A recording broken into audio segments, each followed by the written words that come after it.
From Fox News, California Reparation Panel wants to give state agency veto power over local real estate decisions. And make sure you guys stick around for the end of the video so I can show you the members of the Reparation Task Force. By Aaron Kliegelman. California's Reparation Task Force is calling for the state legislature to require all cities and counties with allegedly segregated neighborhoods to submit all of their real estate ordinances to a state agency for approval based on whether they maintain or lessen residential segregation. The task force, created by the state legislation and signed by Governor Gavin Newsom in 2020, formally approved last weekend its final recommendation to the California legislature, which will decide whether to enact the measure and send them to the governor's desk to be signed into law. The recommendations include several proposals meant to address housing segregation and unjust property takings that contributed to alleged systemic racism against Black Californians.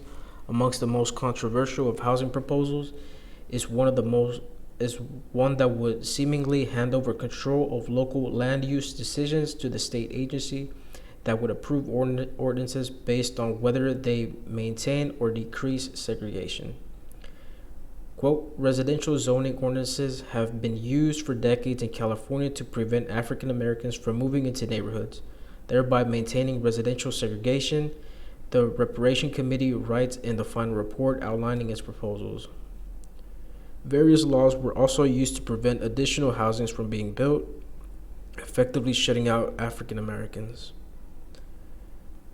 To address local zoning laws that reinforce and recreate the systemic housing segregation, the task force continues. The legislature should identify California cities and counties that have historically redlined neighborhoods, areas, and flagged as risky investments where residents are therefore denied financial services such as loans or insurance, and whose current levels of residential racial segregation is systematically similar to the degree of segregation in the city or county when it was redlined. After these areas are identified, the task force calls on the legislature to require identified cities and counties to submit all residential land use ordinances for review and approval by the state agency, with the agency rejecting or requiring the modification of the ordinance, and the agency finds that the proposed ordinance will maintain exacerbated levels of residential racial segregation. In other words, if a city or county with a neighborhood deemed segregated wanted to implement the official change involving real estate, that change would need to be approved by the state agency based on whether it made the area more racially diverse. The task force recommends the removal of this process for additional review and approval on the flagged cities and counties only if the city or county eliminates a certain degree of housing segregation in its geographical territory. So now I'm going to show you the members of this Reparation Task Force. California Assembly Bill 3121 established a task force to study and develop reparations proposals for African Americans, with a special consideration for African Americans who are descendants of persons enslaved in the United States.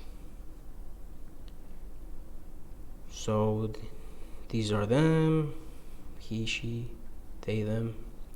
The Senator Stephen Bradford and Dr. Amos C. Brown, Dr. Cheryl Grills, Lisa Holder, Assembly Member Reginald Jones Sawyer, Dr. Jovan Scott Lewis, Camila Moore, and Monica Montgomery Stippy, and I don't know how the hell this guy snuck in there, but Donald K. Tamaki. So yeah, these people are in charge of the reparations in California. I mean, I'm not completely against it, but some of the things that they're going for are definitely kind of crazy. But I mean, I don't mind if they just take away all of Bill Gates and George Soros' money and just give it to all the black people in California. So that's it for this video. Not too much to say. All right. Thanks for stopping by, guys.